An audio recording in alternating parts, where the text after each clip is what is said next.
सिर्फ एक डिसीजन और ह्यूमन वर्ल्ड का मोस्ट ब्रूटल द एंड।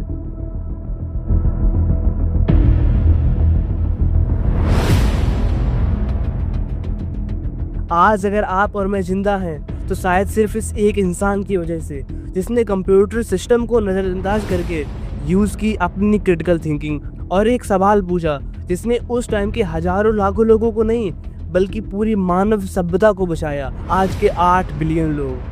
बात है 26 सितंबर 1983 की। Soviet union command centre. रात के करीब 12 बजे सडनली एक अलार्म बजता है। सारे स्क्रीन लाल।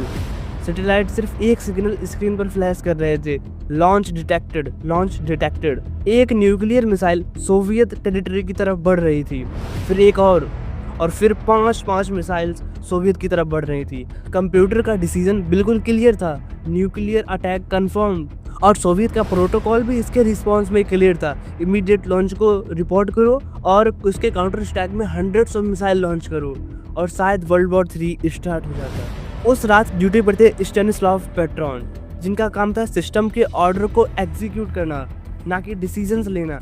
कंप्यूटर कह रहा था अटैक कंफर्म्ड और दिमाग पूछ रहा था क्या हम मरने वाले हैं। ऐसे वक्त में आप होते तो क्या करते? पेट्रोव ने सबसे पहले एक काम किया, उन्होंने खुद को काम किया। उन्होंने नोटिस किया कि दिमाग इमोशनली रिएक्ट कर रहा है, यानी लॉजिक्स को भूलकर इमोशंस से डिसीजन ले रहा है। फिर उन्होंने खुद से एक सवाल पूछा, जिस सवाल की बदौलत आज आप और मैं जिंदा हैं। उन्होंने पूछा कि अगर अमेरिका न्यूक्लियर वॉर स्टार्ट कर रहा होता तो क्या सिर्फ 5 मिसाइल भेजता? रियल न्यूक्लियर फर्स्ट स्ट्राइक में तो लॉजिकली हंड्रेड्स ऑफ मिसाइल होने चाहिए, ना कि 5। और फिर उस मोमेंट पर पेट्रोव ने एक इम्पॉसिबल डिसीजन लिया, जो अगर गलत होता तो सिर्फ कुछ मिनटों में पूरा सोवियत यूनियन जलकर राख हो जाता। उन्होंने सिस्टम के अलार्म को इग्नोर किया और फॉल्स अलार्म रिपोर्ट किया। अगर पेट्रोव सिस्टम पर बिलीव करते तो वर्ल्ड वॉर 3 भी स्टार्ट हो जाता। एक चेन रिएक्शन जिसमें कुछ शहर नहीं बल्कि पूरी सभ्यताएं बर्बाद हो जाती, और सिर्फ उस वक्त के लोग नहीं बल्कि आज के बिलियंस रेडियो एक्टिविटी की वजह से कभी जन्म नहीं ले पाते, और उनमें से शायद आप और मैं ही होते। खैर, कुछ घंटों बाद पता चला कि सैटेलाइट ने सन की रेज को न्यूक्लियर मिसाइल समझ लिया था। उस रात दुनिया बच गई सिर्फ इसीलिए क्योंकि एक इंसान ने सिस्टम को ब्लाइंडली ट्रस्ट ना करके अपने क्रिटिकल थिंकिंग का यूज करके सिस्टम की लिमिट्स को पुश किया। ये स्टोरी हमको सिखाती है कि क्यों सिस्टम पर ब्लाइंडली ट्रस्ट ना करके अपने क्रिटिकल थिंकिंग का भी यूज करना चाहिए। और सिस्टम का मतलब सिर्फ कंप्यूटर सिस्टम नहीं बल्कि सबसे पावरफुल सिस्टम भी है, हमारा ब्रेन। आप इस इनर सिस्टम ब्रेन पर इतना ज्यादा ट्रस्ट करते हो कि आप रियलिटी से ही अनजान हो चुके हो। सिस्टम ने कहा मुझे मैथ पसंद नहीं है, मुझे मैथ समझ नहीं आती। आपने मान लिया कि मैथ डिफिकल्ट है। आपने सिस्टम ब्रेन पर क्वेश्चन भी नहीं पूछा। सिस्टम ने कहा मुझसे मेहनत नहीं होती, आपने मान लिया। सिस्टम ने कहा मैं एक एस्थेटिक बॉडी नहीं बना सकता, मैं जिम नहीं कर सकता, आपने मान लिया। आपने ट्राई भी नहीं किया। आज की इस वीडियो में आप जानने वाले हो कि कैसे आप इन सिस्टम्स को ब्रेक कर सकते हो, अपनी आइडेंटिटी को बदलकर वो सब अचीव कर सकते हो जो अभी तक सिर्फ आपके इमेजिनेशन में है, जो अभी तक सिर्फ आपके ड्रीम बोर्ड पर है। कैसे आप इन सिस्टम्स को डिजाइन कर सकते हो मेहनत करने के लिए, खुद से रगड़ कर मेहनत करवाने के लिए। मेरा आपसे प्रॉमिस है कि इस एक वीडियो के बाद, भले ही आपने 3 महीने बर्बाद कर दिए हैं, इस एक वीडियो के बाद 2026 आपका वो ईयर बनेगा जिसमें आपके सारे गोल्स पूरे होंगे। मैजिक से नहीं, सिस्टम से, आइडेंटिटी शिफ्ट से। सबसे पहले बात करते हैं सिस्टम्स की। सिस्टम का सिंपल मतलब है लूप प्लस रूल्स, मतलब एक ऐसा स्ट्रक्चर जो कुछ रूल्स के अकॉर्डिंग एक पैटर्न में काम करता हो। जैसे सोलर सिस्टम एक लूप जो ग्रेविटी के रूल्स पर, मोशन के रूल्स पर एक पैटर्न में काम करता है। दुनिया का कोई भी सिस्टम हो वो इसी तरह से काम करता है।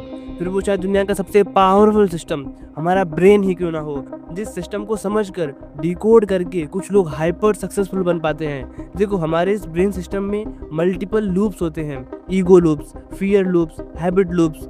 दिमाग में ख्याल आया, एक मैसेज चेक कर लेते हैं, फिर क्रेविंग हुई कि एक रील देख लेते हैं और उस एक रील के चक्कर में 1 घंटा बर्बाद, हैबिट लूप। इसी तरह से हमारे सिस्टम में मल्टीपल लूप्स होते हैं, फियर लूप, ईगो लूप, बायस लूप, और इन सारे लूप्स को ऑपरेट करता है एक मास्टर मॉडल, जिसको कंट्रोल करके हम अपनी लाइफ को कंट्रोल कर सकते हैं, और वो है आइडेंटिटी। आइडेंटिटी को ही प्रोग्राम करके आप विनर बन सकते हो। जो जाने अनजाने में हर एक टॉप एथलीट यूज़ करता है। तो कैसे आप अपनी आइडेंटिटी को शिफ्ट कर सकते हो, जानते हैं नेक्स्ट पॉइंट में। मैं आपको 6 स्टेप बताने वाला हूँ फॉर प्रोग्रामिंग योर आइडेंटिटी। पहला, बिलीव। आप लाइफ में कुछ बड़ा नहीं कर सकते, आप में अक्ल कम है, आप पढ़ाई में कमज़ोर हो, आप बस इतना ही कमा सकते हो, पैसा कमाना बहुत मुश्किल है। ऐसे इस तरह की बातें अगर किसी इंसान के लिए नॉर्मल हैं तो समझ जाओ उसकी आइडेंटिटी शिफ्ट हो चुकी है। उसको प्रोग्राम करके एक लूप बना दिया गया है जो एक सिस्टम में काम कर रहा है। तो किसी भी तरह की आइडेंटिटी को प्रोग्राम करने के लिए आपको खुद से एक ही चीज़ बार बार बोलनी होगी जब तक वो चीज़ एक बिलीव ना बन जाए। लेकिन अब आपका दिमाग एक छोटा बच्चा नहीं रहा, यानी आइडेंटिटी को आप इतनी आसानी से प्रोग्राम नहीं कर सकते। इसके लिए चाहिए खुद पर, खुद की बातों पर अटूट विश्वास। कोई हैबिट लूप तोड़ना चाहते हो, लॉन्ग टर्म गोल्स को अचीव करना चाहते हो, पहला स्टेप है कि आपको अपनी आइडेंटिटी पर विश्वास होना चाहिए कि मैं मेहनत कर सकता हूँ, मैं ये बन सकता हूँ, मैं बेस्ट हूँ। दूसरा, फीलिंग। सबसे ज़्यादा इम्पॉर्टेंट आइडेंटिटी को प्रोग्राम करने के लिए है कि आप ब्रेन के साथ साथ बॉडी का भी यूज़ करो, क्योंकि आइडेंटिटी शिफ्ट में जितना रोल ब्रेन का है उतना ही बॉडी का भी है। अल्टीमेटली काम तो बॉडी को ही करना है। सिर्फ सोचने से, उसमें बिलीव करने से मन समझेगा। बॉडी की लैंग्वेज है फीलिंग। अगर आप किसी चीज़ को फील नहीं कर सकते तो आप उस चीज़ पर एक्ट भी नहीं कर सकते। जो चीज़ आप पाना चाहते हो, जिस लूप को आप ब्रेक करना चाहते हो, जिस भी आइडेंटिटी को आप शिफ्ट करना चाहते हो, उसके लिए आपके अंदर स्ट्रॉन्ग फीलिंग्स होनी चाहिए। तीसरा, बिहेवियर। अभी तक लाइफ में आप जो कुछ भी कर रहे थे या आगे जो कुछ भी करोगे वो इन्हीं लूप्स की वजह से करोगे। जब आप ब्रेन में बिलीव करने लगते हो, बॉडी से फील करने लगते हो, तब आपके बिहेवियर में ये सारी चेंजेस दिखने लगते हैं। आपके एक्शंस अपने आप ही उन लूप्स को और ज़्यादा स्ट्रॉन्ग करने लग जाते हैं। अगर आपके मन में एक सवाल आया कि आपको कैसे पता चलेगा कि बिलीव्स फीलिंग्स स्ट्रॉन्ग हो रही हैं, बिलीव्स फीलिंग काम कर रही हैं, तो ये सारी चीज़ें बिहेवियर में दिखना स्टार्ट हो जाएंगी। आप वैसे एक्शंस लेने लगोगे जो लूप्स को और ज़्यादा स्ट्रॉन्ग बनाते हैं। चौथा, सेल्फ टॉक।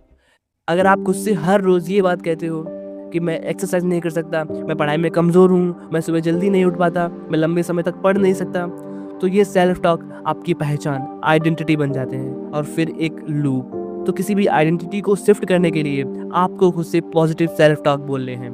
पांचवा, रिप्लेस इट। अगर आप ये सोचकर बैठे हो कि आप सारे बैड लूप्स को हटाकर नए और अच्छे गुड लूप्स को क्रिएट करोगे तो आप ऐसा कभी नहीं कर पाओगे। इसके अलावा आप उन्हें रिप्लेस कर सकते हो। फॉर एग्जाम्पल, आपने या फिर शायद सोसाइटी ने आपको एक आइडेंटिटी दी, आप लाइफ में कुछ बड़ा अचीव नहीं कर सकते। आपको इस आइडेंटिटी को रिप्लेस करना है I am the best, I am the greatest से। सुबह उठते ही और सोने से पहले आपको इसी तरह की self talk, positive self talk खुद से करनी है। छठा, फाइंड प्रूफ्स। पूरी तरह से किसी आइडेंटिटी को बदलने के लिए आप छोटे एक्शन से शुरुआत कर सकते हो। आई एम टॉपर वाली आइडेंटिटी को डेवलप करने के लिए भले ही आप 10 मिनट पढ़ना चालू करो, पर आप पढ़ना चालू करो। जब इस तरह की आप छोटी छोटी चीज़ों से खुद को प्रूफ दोगे, बिलीव करोगे, बॉडी से फील करोगे, उसके बारे में पॉजिटिव सेल्फ टॉक करोगे, कॉन्ग्रेचुलेसन, आप आइडेंटिटी को प्रोग्राम कर लोगे। इन 6 स्टेप के यूज से आप किसी भी लूप को तोड़ सकते हो, उसे रिप्लेस कर सकते हो, हैबिट लूप बना सकते हो, बैड हैबिट्स लूप्स को तोड़ सकते हो, गोल्स को अचीव कर सकते हो। ये चीज़ प्लीज़ एक बार ज़रूर ट्राई करना, बहुत पावरफुल है। अगर आप मोटिवेशनल वीडियोस को देख देख कर थक चुके हो, मैं भी आपके जैसा था। मैं सारा दिन सेल्फ इम्प्रूवमेंट मोटिवेशनल वीडियोस देखता था, काम करने से पहले मोटिवेशनल वीडियोस देखता था, बिना मोटिवेशनल वीडियो के मैं काम शुरू तक नहीं कर पाता था। सारा दिन मोटिवेशनल वीडियोस देखता था और फिर भी कुछ चेंज नहीं होता था। फिर मैंने ट्राई किया नॉन मोटिवेशन, जिसके ऊपर मैंने एक वीडियो भी बनाई है, आप देख सकते हो। I wish you all the very best. सपने आपके, रास्ते मेरे। मैं अर्पित, यूथ हर्क से हमेशा आपके साथ।